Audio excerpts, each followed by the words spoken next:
정보화 시대의 새로운 선교 전략으로서의 IT 선교에 대한 시리즈 강의를 맡은 한동대학교 교수이면서 IT 변형연대 대표로 사역하고 있는 김기석 교수입니다. 오늘은 그 세 번째 시간으로서 정보화 사회의 특성과 프론티어 선교라는 제목으로 강의를 하도록 하겠습니다. 엘빈 터플러가 말하기를 이 시대는 제3의 물결 정보화 시대라고 얘기를 하고 있습니다. 그래서 오늘과 또 앞으로 두 번에 더 걸쳐서 총 세 번 동안 정보화 시대는 어떤 특성이 있고 또 그런 특성들이 어떻게 프론티어 선교 또 해외 선교와 연결이 되는지를 이렇게 살펴보도록 하겠습니다. 본격적으로 이렇게 들어가기에 앞서서 창세기 41장 33절에서 37절 말씀을 읽고 시작을 하도록 하겠습니다. 이제 바로께서는 명철하고 지혜 있는 사람을 택하여 애굽 땅을 치리하게 하시고 바로께서는 또 이같이 행하사 국중에 여러 관리를 두어 그 7해 풍년에 애굽 땅의 5분의 1을 거두되 그 관리로 장차올 풍년의 모든 곡물을 거두고 그 곡물을 바로의 손에 돌려 양식을 위하여 각성에 적채하게 하소서. 이와 같이 그 곡물을 이 땅에 저장하여 애굽 땅에 임할 7해 흉년을 예비하시면 땅이 이 흉년을 인하여 멸망치 아니하리이다. 바로와 그 모든 신하가 이 일을 좋게 여긴지라. 이제 이 말씀 중에 특별히 그 곡물을 이 땅에 저장하여 애굽 땅에 임할이라고 하는 그런 단어의 키워드 이렇게 중점이 좀 이렇게 있고요. 또 한 가지는 이제 7해 흉년을 예비하시면 예비라는 그런 단어가 있습니다. 제가 이제 1995년부터 이 선교단체들을 통하여 그때부터 이제 이 정보화 시대에서의 세계 선교 전략이라는 강의를 그때부터 했었습니다. 1995년만 하더라도 정보화 시대가 이렇게 오고 있었을 때였습니다. 그래서 이제 그때 그 선교단체들에서 강의를 할 때는 거기 듣는 사람들한테 이제 이렇게 강의를 듣는 사람들한테 앞으로 정보화 시대가 본격적으로 다가올 것입니다. 그래서 우리가 이렇게 준비를 해야 됩니다. 특별히 선교라는 측면에서 이런 준비를 해야 됩니다. 네, 그런 차원에서 그때부터 이제 이 말씀을 항상 이렇게 강의를 시작하기 전에 이렇게 나눴던 말씀입니다. 이 말씀의 내용은 다 아시는 내용이겠지만 그 요셉이 애굽의 총리가 되기 직전에 그 애굽 왕께 이제 그 예언을 했던 거죠. 앞으로 7년 뒤에 풍년이 있을 거고 다시 7년 뒤에 흉년이 있을 것이다. 그래서 임할 앞으로 어떤 일이 우리에게 다가올 것이다. 그렇기 때문에 그 흉년 동안에 그 많은 곡물들을 이제 창고에 잘 저장해 가지고 흉년을 예비 앞으로 올 것을 예비해야 된다. 이 말씀입니다. 앞으로 정보화 시대가 이렇게 올 거기 때문에 또 그 사회는 어떤 특성이 있어서 어떻게 바뀔 거기 때문에 우리가 미리 예비해야 된다. 이런 차원에서 이제 말씀을 나눴던 것이죠. 어떻게 요즘도 정보화 시대가 오고 있나요? 네. 그때는 확실히 95년도에 강의할 때는 오고 있었습니다. 그때는 강의하는 사람, 강의 이렇게 듣는 사람이 한 50명 정도면, 그 중에 그 이메일 주소, 뭐 요즘 이메일 주소 안 갖고 있는 사람 없죠. 그 이메일 주소를 갖고 있는 사람이 한 50명 중에 한 4-5명 정도 될 때였습니다.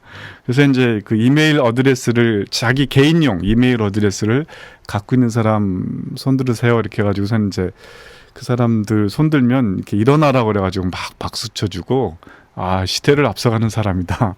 이렇게 이제 했던 그런 기억이 납니다. 지금은요? 지금은 이메일 주소 안 갖고 있는 사람 없죠. 지금은 이미 정보화 시대가 다가왔습니다. 이미 이제 우리들의 삶 가운데 정보화 시대의 변화로 말미암는 그 변화들이 일반 사람에게 좀 이따 이제 얘기를 하겠지만 정보화 사회라는 것의 어떤 그런 또는 제3의 물결이라는 것의 중요한 포인트 중에 하나는 그 일부 사람에게만 이 변화가 오는 게 아니라 이 지구상에 사는 모든 사람들에게 이 변화가 온다는 뜻이 내포되어 있는 거거든요. 그런 의미에서 이제 모든 사람들에게 이 지구상을 살아가는 모든 사람에게 이 정보화 시대의 변화가 이제 뭐 요즘은 뭐 거의 다 이렇게 많이 다가와 있지 않습니까? 그러나 이제 많은 그 전문가들이 말하기를 이제 후기 정보화 시대라고 얘기를 해가지고요. 또 한 번의 정보화 시대의 물결이 크게 닥칠 건데 그 물결로 말미암아 지금까지 정보화 시대가 우리 인류에게 미쳤던 변화 이상의 변화가 이제 많은 인류에게 지구 가운데 살아가는 많은 인류에게 다시 올 것이다. 이런 이제 예측을 하시는 분들이 있고요. 그 예측을 우리가 이렇게 잘 해내는 거 이런 것들이 굉장히 중요한 어떤 포인트 중에 하나죠. 저는 살면서 여러 가지 이제 제가 이제 예측을 딱 해가지고서는 뭔가를 결정했을 때 성공한 적도 있고 이렇게 실패한 적도 있었는데요. 성공한 거는 이제 제가 컴퓨터라는 전공을 이렇게 택한 거 이거는 정말 예측을 잘 했던 것 같아요. 이게 정보화 시대가 올 것이다. 그리고 이제 그래서 그 전공을 이렇게 취한 거 이건 굉장히 중요한 성공적인 예측이었는데 실패한 예측도 있었죠. 뭐 몇 가지 재밌는 얘기가 있는데 오늘 방송에서 다 얘기하기는 어렵고요. 좀 민감한 얘기긴 하지만 제가 98년도에 이제 국회에서 이렇게 국회의원의 스태프로 보좌관으로 이제 이렇게 근무를 한 적이 있었는데 그때 박근혜 대통령이 그때 초선 국회의원으로 이렇게 국회의원으로 이제 막 생활을 시작하실 때하고 비슷한 시기에 저도 이제 국회 보좌관으로 시작을 이제 했었는데요. 요즘 이제 생각을 보면 그때 내가 좀 더 예측을 잘했으면 이제 여기서 말한 예측이란 박근혜 그때 당시는 국회의원이었죠. 아주 초선 국회의원이었고 굉장히 젊으실 때였죠. 그분이 이제 나중에 대통령이 될 거라는 그런 거를 예측만 잘 했었으면 그래서 이제 그때만 하더라도 제가 이제 일주일에 3번씩 IT에 관련된 정책 토론회를 막 이렇게 국회에서 막 하고 그랬었거든요. 근데 그때 항상 국회의원들 모시고 했었는데 그때 이제 그분이 국회의원이 그러니까 나중에 대통령이 될 거라는 걸 예상을 했다든지 뭐 아니면 뭐 최소한 그분이 서강대 전정학과 출신이라는 것만 제가 좀 알았었더라도 그분을 이제 이렇게 조찬 토론에 이렇게 초대를 하거나 뭐 그랬었지 않았을까. 그랬으면 이제 지금쯤 제가 청문회 이렇게 나갈 준비를 하고 있지 않았을까. 뭐 이런 생각을 이렇게 해봅니다. 유지는 예측한다는 게 이렇게 쉬운 일은 아니라는 거예요. 그러나 이제 중요한 건 이 예측을 잘해야 앞으로의 무엇인가 변화되는 세상 가운데 제대로 된 어떤 그런 준비를 할 수 있다. 이런 얘기죠. 아까도 잠깐 얘기를 했지만 이제 그 제3의 물결이라고 이제 엘빈 토플러가 얘기를 했습니다. 제1의 물결은 무엇입니까? 농업혁명이고요. 제2의 물결은 산업혁명입니다. 제3의 물결은 정보화의 물결이고요. 제1의 물결에서 제2의 물결로 가는 데는 10,000년이 걸렸고요. 제2의 물결에서 제3의 물결로 갈 때는 300년 정도가 걸렸습니다. 제3의 물결이 지금 그 지구를 덮는 데는 20년, 30년밖에 안 걸렸고요. 이 컴퓨터의 역사가 한 길게는 잡으면 70년, 뭐 짧게 잡으면 50년 얘기하는데요. 그 컴퓨터도 이제 초기에는 과학자들의 전유물이었거든요.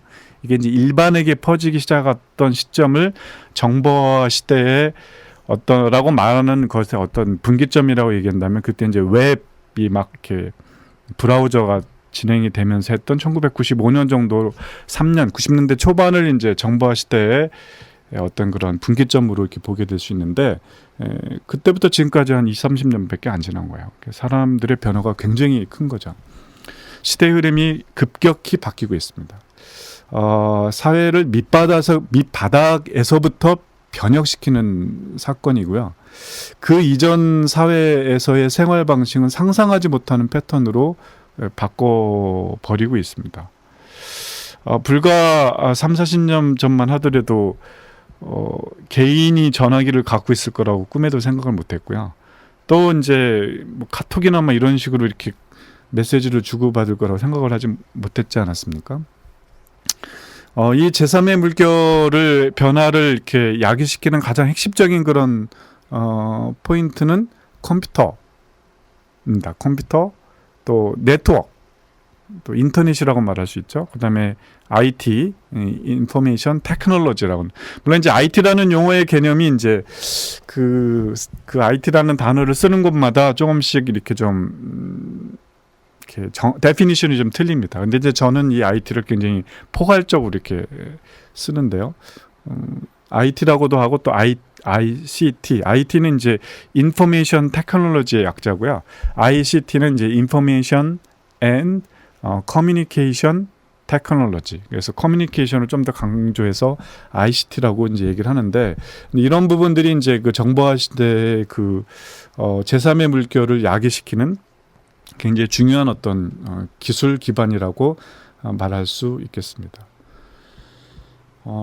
특별히 이제 초고속 통신망이 정보화 시대의 변화를 촉발시켰고요. 클린턴이 대통령이 되면서 그 클린턴이 대통령을 2번 했습니다. 2번 했기 때문에 이제 그 클린턴이 대통령 취임 연설문을 2번 했죠. 이 2번 했던 그 연설문의 내용을 다 읽어보면 두 군데서 다 아주 많이 그 IT, 또 인터넷, 모든 초등학교에서 인터넷을 쓰게 하겠다. 그다음에 초고속 슈퍼 하이웨이, 그러니까 이제 그 초고속 통신망을 이제 전국에 깔겠다. 뭐 이런 것들이 이제 클린턴 정부의 중요한 어떤 핵심 정책 중에 하나였습니다. 사실 이 클린턴 대통령이 미국의 정보화 시대의 어떤 그런 부흥을 촉발시켰던 선도적인 어떤 대통령이었다라고 말할 수 있죠. 그래서 이제 그런 초고속 통신망, 이 초고속 통신망과 IT가 이제 미치는 여러 가지 사회적 변화를 뭐 간단하게 살펴보면, 요즘은 이제 어디 전쟁이 나면 집에서 테레비를 실시간으로 전쟁 나는 걸 이렇게 볼 수 있죠. 예전에 그 이라크전 있을 때 집 TV에서 이라크전 실전을 이제 이렇게 테레비로 이렇게 보지 않았습니까? 그런 어떤 변화가 있다든지, 가상대학이라고 해서 이제 학교에 가지 않고 인터넷을 통해서만 학위를 받을 수 있는 대학이 우리나라만 하더라도 10개 이상 넘습니다. 굉장히 큰 변화죠. 이제 이런 어떤 변화가 이제 몇 차례에 걸쳐서 혁신적인 변화를 이렇게 일으키고 있는데, 요즘 무크라고 그래가지고 굉장히 유명한 어떤 그런 하버드 대학이라 뭐 이런 어떤 미국의 유명한 대학의 교수들이 이제 인터넷에 강의를 올리고 그 강의를 듣고 학점을 주거나 이렇게 할 수 있는 어떤 그런 그 오픈 강의라고 그래가지고 이제 그런 추세가 이제 굉장히 크게 자리 잡고 있습니다. 그래서 뭐 혹자는 굉장히 강력하게 얘기하기로 이제 앞으로 대학 교수가 이제 아주 실력 있고 유명한 대학 교수 몇 외에는 이제 필요가 없는 시대가 오고 있다. 뭐 이런 변화를 이제 말하시는 분들이 많이 있죠. 국가의 변화가 바뀌고 있고요. 국경의 개념이 바뀌는 거예요. 인터넷을 통해서 이렇게 얼마든지 국경을 넘나들 수 있기 때문에 이 국가의 개념이 이렇게 많이 바뀌는 그런 시대가 되고 있습니다.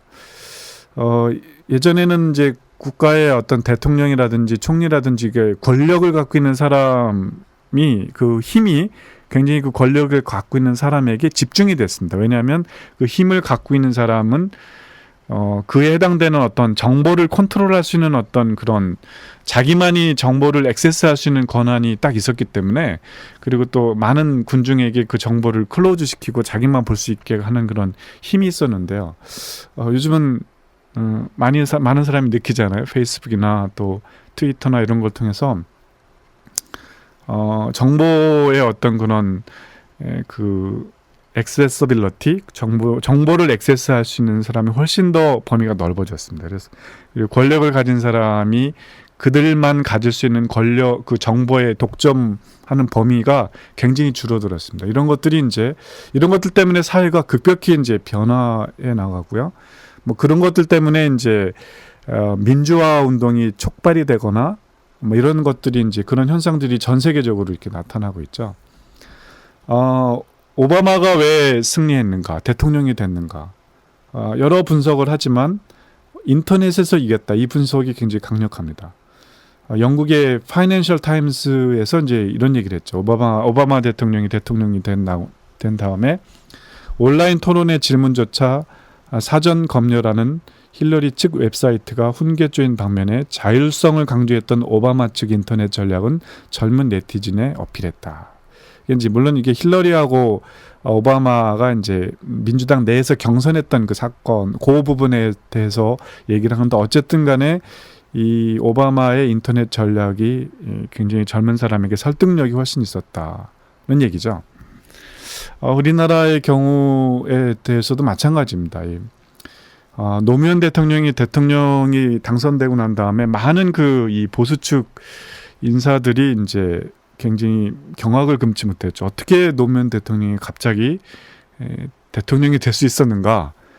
뒤늦게 알았습니다. 노무현 대통령이 인터넷을 굉장히 잘 활용을 했었고요. 그 노무현 대통령의 참모 중에 그러니까 선거 전략을 총 담당하는 참모 중에 미디어 전략을 담당하는 참모가 그때 이제 허운나 교수님이라고 그 허운나 국회의원 그때 당시 국회의원이었죠. 그분이 이제 미디어 담당했는데 그 허운나 교수님이 번역한 책이 이제 N세대의 무서운 아이들이라는 책이 있습니다. 이 책은 나중에라도 한번 꼭 읽어보실 필요가 있는데요. 그 N세대의 무서운 아이들이라는 책을 번역하셨던 분으로서 이게 N세대의 무서운 아이들이라는 게 요즘은 뭐냐면 N세대가 몰려오고 있는데 N세대가 뭐냐면 인터넷을 쓰면서 자라난 세대들이거든요.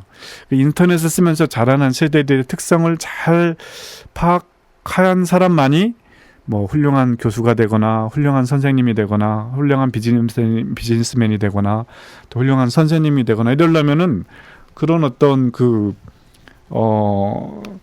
이렇게 인터넷 N세대의 특성을 잘 파악해야 된다. 이런 요지의 책입니다. 그 책을 번역하신 분이에요. 그분이 노무현 대통령의 미디어 전략 담당 총책임자이셨던 거죠. 알만하지 않습니까? 그분의 그 선거 대통령 선거 이렇게 포스터를 보면 이런 표현이 있습니다. 인터넷 주소 입력줄에 한글로 노무현을 입력하면 곧바로 노무현 후보 홈페이지로 연결됩니다. 이 말을 이렇게 이해가 되십니까? 이제 이 말을 그때 당시에 이 말은 젊은 사람들이나 이해했죠. 이렇게 인터넷이 뭔지 잘 모르는 나이 드신 분은 이 말 자체가 무슨 말인지 실제 이해를 안 되는 그런 말이었거든요. 이게 대통령 선거 포스터에 있었던 말입니다. 그래서 영국의 가디언지에서 노무현 대통령이 당선된 후에 말했습니다. 세계 최초의 인터넷 대통령이 로그인했다. 여기서 말하는 인터넷 대통령이란 건 뭐냐면 인터넷을 통해서 대통령이 되는 데 있어서 인터넷을 아주 잘 활용한 전략적으로 아주 잘 활용한 첫 번째 대통령이었다. 뭐 이런 표현이었습니다. 아까도 잠깐 말씀드렸지만 이 N세대의 무서운 아이들이라는 책은 원래 이제 그 미국의 사회 학자가 Growing Up Digital이라고 하는 Net Generation이라는 책을 이제 원서로 쓰신 분인데요. 이제 썼는데 그거를 이제 N세대의 무서운 아이들이라는 말로 이렇게 번역을 했었죠. N세대가 사회를 정말 바꾸고 있다는 거예요. 예를 들면 이겁니다. 그 책에 나오는 내용 중에 하나인데요. 인류 역사상 이게 이제 전 세대가 후속 세대로부터 어떤 교육을 받는 그런 현상이 나타난 첫 번째 그런 때가 이때다. 정보화 시대다. 무슨 말이냐면 인류 역사상 한 번도 그런 적이 없었습니다. 항상 전 세대가 할아버지가 손자에게 아들에게 뭔가를 가르쳤지 아들 손자가 할아버지를 가르친 적이 인류 역사상 한 번도 없었습니다. 항상 위에서 아래로 내려왔는데 이 정보화 시대는 거꾸로가 된 거죠. 후 세대가 전 세대를 가르치는 일이 일어났습니다. 예를 들면 핀란드에서 실질적으로 고등학생 중에 컴퓨터 잘하는 애들을 이렇게 골라가지고요. 고등학교 선생님들한테 컴퓨터를 가르치는 어떤 그런 거를 이렇게 핀란드의 한 프로젝트로 진행됐던 적이 있었습니다.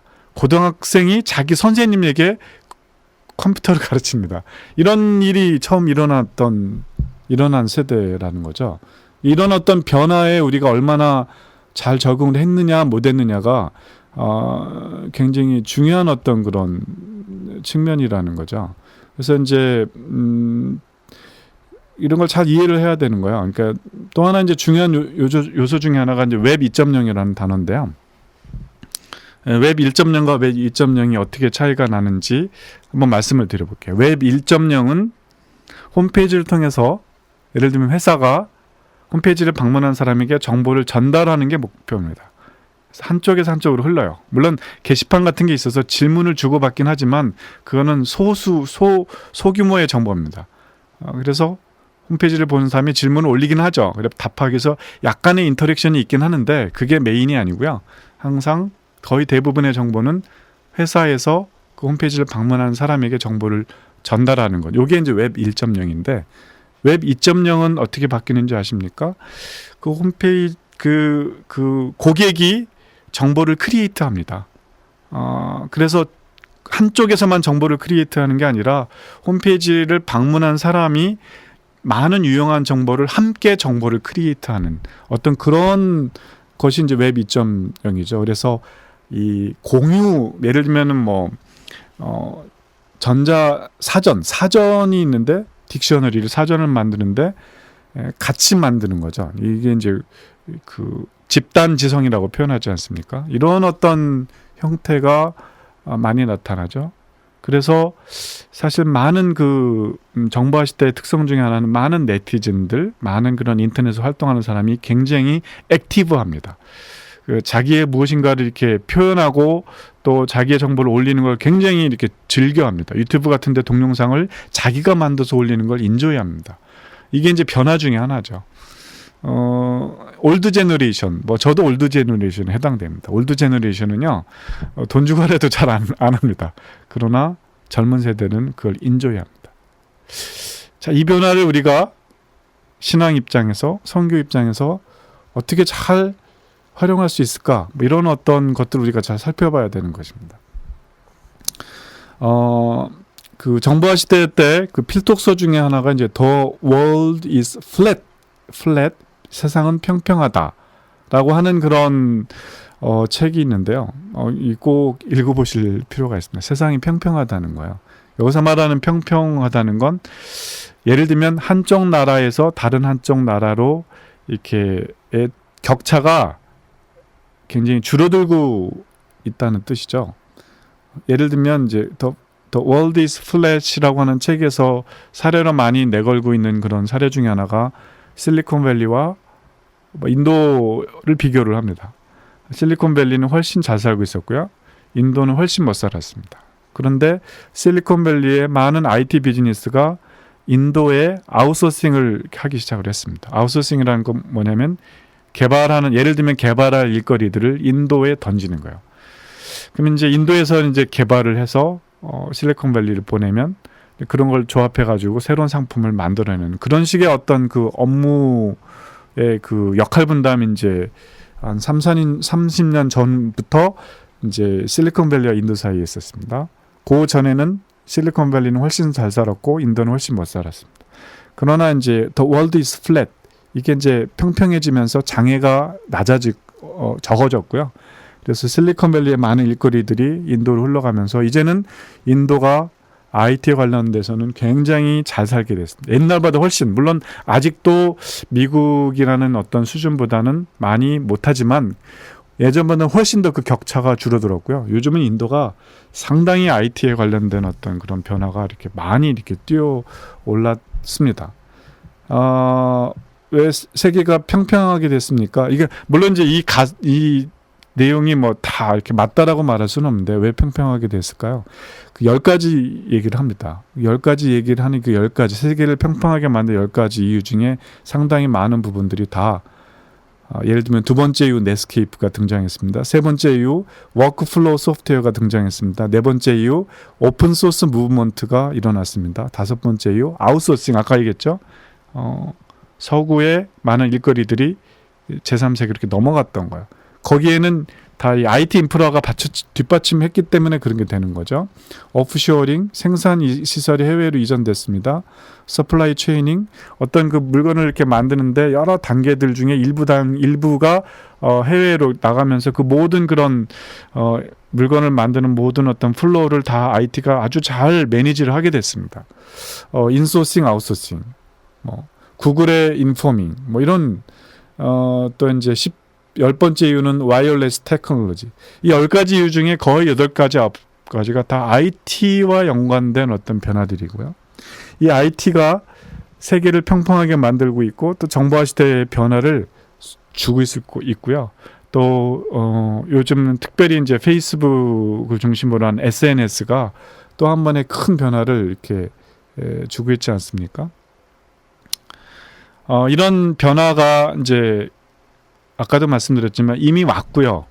또 끊임없이 우리를 계속 변화시키고 삶의 형태를 바꾸어 나가고 있습니다. 최근에 있었던 변화는 아까 말씀드렸지만 페이스북을 중심으로 한 SNS라고 하는 변화이죠.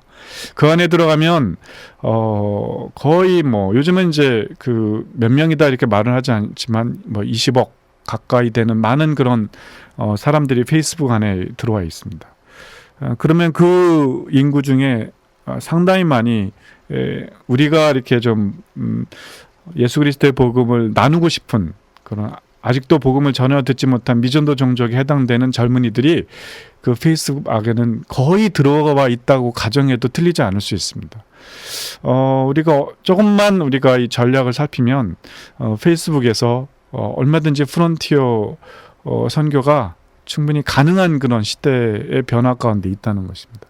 이 변화를 살피고 예측하고 그리고 또 그거에 대해서 예비하고 또 준비하고 또 뿐만 아니라 앞으로 더 이렇게 또 다른 변화가 다시 한번 이제 또 하나의 후기 정보화 시대가 변화가 오는데 그걸 어떻게 준비할 것이냐 이런 것들을 이제 오늘 앞으로 이제 좀 자세하게 살펴보도록 하겠습니다. 그래서 이제 오늘 강의는 이제 그 정보화 시대의 특성에 대해서만 이제 좀 강의를 하게 되었습니다.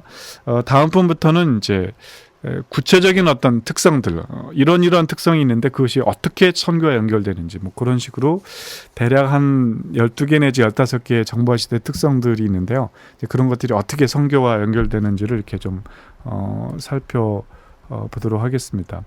오늘 이제 강의를 마치면서 또 이 강의를 들으신 분 중에 특별히 선교지에 계신 선교사님 중에 IT 선교를 하고 계시거나 또 IT 선교를 하고자 하시는 분이 있다면 연락을 주셨으면 좋겠습니다. 또 뿐만 아니라 또 교회에서 또 미국과 한국의 후방에 계신 분들 중에 IT를 좋아하거나 컴퓨터를 좋아하거나 또 전문하고 있는 그런 분들이 계시다면 또 저에게 연락을 해주셔서 이게 이제 서로 네트워크가 돼가지고요. 우리가 이 IT 선교가 활성화되는 데 있어서 이 네트워크를 했으면 좋겠습니다. 꼭 연락 주셨으면 좋겠습니다. 제 이메일은 peterkim@handong.edu입니다. peterkim@handong.edu입니다. 꼭 연락 메일 보내주시고요. 그래서 네트워크돼서 이 시대 귀한 섬김과 또 프론티어의 선교에 헌신하는 많은 분들이 일어나기를 예수 그리스도의 이름으로 소망합니다. 감사합니다.